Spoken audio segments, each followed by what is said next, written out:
Ozempic or Mounjaro have done what diets and willpower have failed to do so far: make millions lose massive amounts of weight with seemingly mild side effects. More than 1 in 8 US adults have tried the drugs. For the first time in history, the country's obesity rate actually fell. Since obesity is one of the unhealthiest things in the world, this seriously poses the question, should we give these drugs to everyone who is overweight to spark a medical revolution like we did with antibiotics and vaccines? The obesity trap. At its core, being overweight or obese is a mismatch between how much you eat and how much your body needs. Eat more calories than you burn and your body will store them as fat. Eat less and you'll lose it. But just because something depends on what you do, it doesn't mean it's your fault. Your drive to eat is programmed by evolution and can easily hijack your conscious decisions. For most of our history, food was scarce, so when our ancestors found a calorie bomb, binging on it was the best of ideas. The more sugar, fat and salt, the better. Our brains are wired to love these foods. They bring pleasure, enjoyment and mental release. This helped us survive in a world where food was the most important thing to worry about each day. And then, the world changed overnight and suddenly food was cheap, calorie-dense and hyper-palatable. Our ancient biology hijacked our modern behavior. Most of us can't help ourselves and overeat regularly. Today, over 40% of adults are overweight, and obesity affects 1 billion humans and kills almost 4 million annually. If trends continue, by 2050, 1 in 3 adults on Earth will be obese and half of humanity will be overweight. Since being overweight is also shamed on top of being unhealthy, we tried to fix our overeating behavior with all sorts of, well, behavioral methods. The world is filled with diets and healthy habits campaigns. But anyone who's been on a diet before knows that it's hard and no fun at all. Not only are you fighting your deep evolutionary programming, you're cutting down on a major source of comfort, social activity and good feelings. And if you've finally lost weight and want to ease up a little, you're back in the regular world full of amazing foods. Self-regulating around modern food is just too hard. So, almost everybody who loses weight struggles to keep it that way or puts back on even more. So if fixing our habits doesn't work, what if we fix our biology? Before we get there, let's fix something easier first: how we engage with the news every day. Our partner Ground News is a website and app built to help you think critically about the information you consume, a mission we fully support. They curate news articles from across the globe, adding context on political bias, reliability, ownership, and summaries that highlight what each side is leaving out. You can even compare headlines to see how bias shapes the narrative.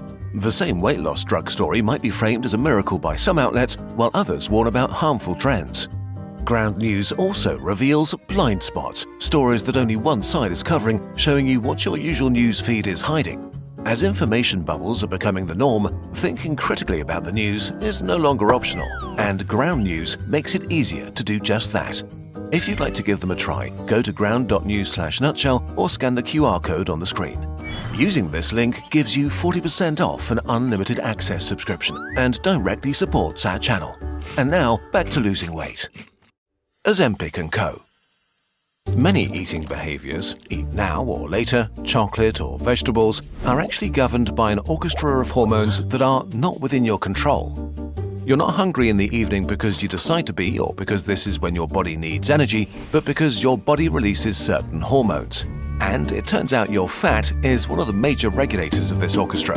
If you're overweight or obese, the excess fat is throwing your hormonal orchestra out of tune. This may make you more hungry or push you to overeat more, creating insulin resistance that causes type 2 diabetes and so on.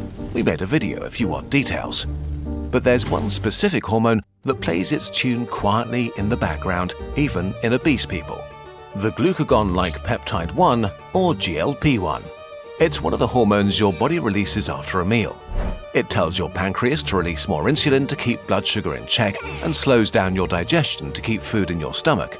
And in your brain, it increases your feeling of fullness and being satisfied, curbing your appetite. These effects are usually modest. Once in your bloodstream, GLP-1 disappears in barely 2 minutes, its song quickly fading away. So one day, scientists had an idea. What if we made artificial copies of GLP-1 that play the same song but louder and much longer? A GLP-1 signal that stays in your body would boost insulin and silence appetite. The first artificial GLP-1 was approved in 2005 for diabetes and in 2014 for obesity, but the revolution came with semaglutide and tirzepatide, Ozempic and Mounjaro. Really powerful GLP-1 agonists that play their songs in your bloodstream for up to a week. They send out a loud and steady signal that dials down your appetite 24/7. You still enjoy food, but you feel full and satisfied much sooner, making it easy to not overeat. And since the song never really switches off, you feel less hungry throughout your day, making you eat less often. How intensely you feel hunger is largely genetic, so especially people who suffer from food noise, a constant urge to eat, feel a huge psychological relief from the drug. Finally, their body stops screaming at them. Suddenly, you're dieting without expending willpower, without really thinking about it. It feels magically effortless. By changing your biology, a drug changed your behavior. But, is this a good thing? Miracle drugs. Many people try a crash diet at some point in their lifetime, and it's not that crash diets don't work, they do. You can lose 20% of your weight in 3 months, from 95 to 75 kilos or 130 to 105. But such a sudden drop is not very healthy, and for the vast majority, the weight will come back within a year. Diets that are sustainable are actually not diets but long-term lifestyle changes. But this is painfully slow, so a lot of people quit out of frustration. And among those disciplined enough, results are pretty modest, 5 to 10% of weight lost in a year. The new drugs change that completely. In 3 months, you can lose 10% of your initial weight, 3 months later, over 15%, and after a year, you may reach more than 20%, a level of weight loss that used to only really be achievable through bariatric surgery. In other words, GLP-1 drugs make excess weight melt away like nothing before. We can't stress enough at how unhealthy obesity is, causing everything from diabetes to heart attacks and cancer. So, the consequences for health are stunning. Treatment with semaglutide cuts your risk of stroke or heart attack by 20%. 17 months of tirzepatide crashes your chances of developing diabetes by 66%. They also reduce sleep apnea, improve kidney and liver function, lower inflammation, cut cancer risk, and may potentially slow Alzheimer's. They might even boost fertility, as obesity often disrupts hormones and increases complications during pregnancy. And there may be more positive long-term effects. Some of these benefits are a direct result of weight loss, but intriguingly, they sometimes occur regardless of how much weight has been lost, and some have been seen in patients who weren't obese to begin with. We don't know why yet, but it seems like turning up the GLP-1 signal is synchronizing the whole metabolic orchestra, restoring a balance between brain, gut, and body. And, as if that weren't enough, GLP-1 drugs may also quiet other cravings. They seem to reduce the use of alcohol, nicotine, cannabis, and opioids. Large trials are underway to confirm these effects. If the results hold, they could become something unprecedented, real anti-addiction drugs. But of course, there are side effects. Most commonly nausea, vomiting, diarrhea, and constipation. Not fun, but usually harmless and fleeting for the vast majority of patients. More serious stuff like pancreatitis, kidney problems, or gallbladder disease do happen, but for well under 5% of people.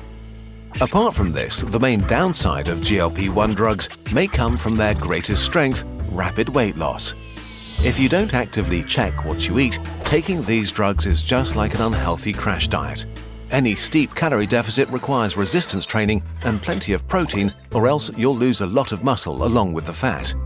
That's harmful at any age, but especially after 40, when building muscle gets harder and the risk of falls starts to rise. So, while these drugs change your biology, they don't do all the work for you. Staying healthy still requires you to adopt healthy habits. After about a year, the weight loss slows down and eventually stops in most people. At this point, you usually stop using the medication. If you use that time to change your eating habits, you have a really good chance of keeping the lost weight off. But about 25% regain a significant chunk, and some 20% put back on all of it. So, for many, maintaining the results may mean staying on the drug forever. Is this a bad idea? Well, we don't know. The newest generation of drugs is just too new, so there's no long-term data. The first GLP-1s from 2005 haven't shown major issues.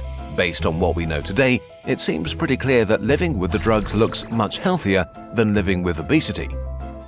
Conclusion and opinion. A recent study modeled what would happen if millions of US adults who are obese or overweight got GLP-1 drugs for life. In just 2 years, about 50% of all obesity in the country would vanish. Over the years, it would prevent 26 million cases of diabetes, 13 million cases of heart disease, and 5.5 million premature deaths, which seems like a pretty good thing. And new drugs that are in final trials promise to work even better. Defeating obesity suddenly feels within reach. Right now, the biggest obstacles are actually supply shortages and high prices. But these are artificial problems. In the long run, increased production and plummeting costs seem almost guaranteed. So, should we just inject obesity away? Well, for now at least, it seems that there are few downsides, although please don't listen to internet videos and talk to your doctor before you make any decisions for yourself. It's also important to remember that while these drugs are immensely helpful, they are not magic. They make a hard thing easier, but it still requires you to change your habits and put in some effort. But even with all of these caveats, it seems the future just got a whole lot healthier. If you're looking for sciencey products that you can't get anywhere else, check out the Kurzgesagt shop. We've got a very useful wormhole mug. It's designed to hold your favorite beverage and has a built-in wormhole. Or our science posters. At a glance, you can learn about huge topics like the history of humanity, evolution, or the origin of the universe. Right now, you can get up to 60% off posters until March the 3rd. They'll look great on your wall and will add a dash of science to your home. Could be a nice alternative to getting yet another landscape print. Take a look around our shop. You might discover a unique product dedicated to your favorite science topic. Everything is created with lots of care by our team of scientists and designers to inspire you and spark your curiosity. The Kurzgesagt shop is open.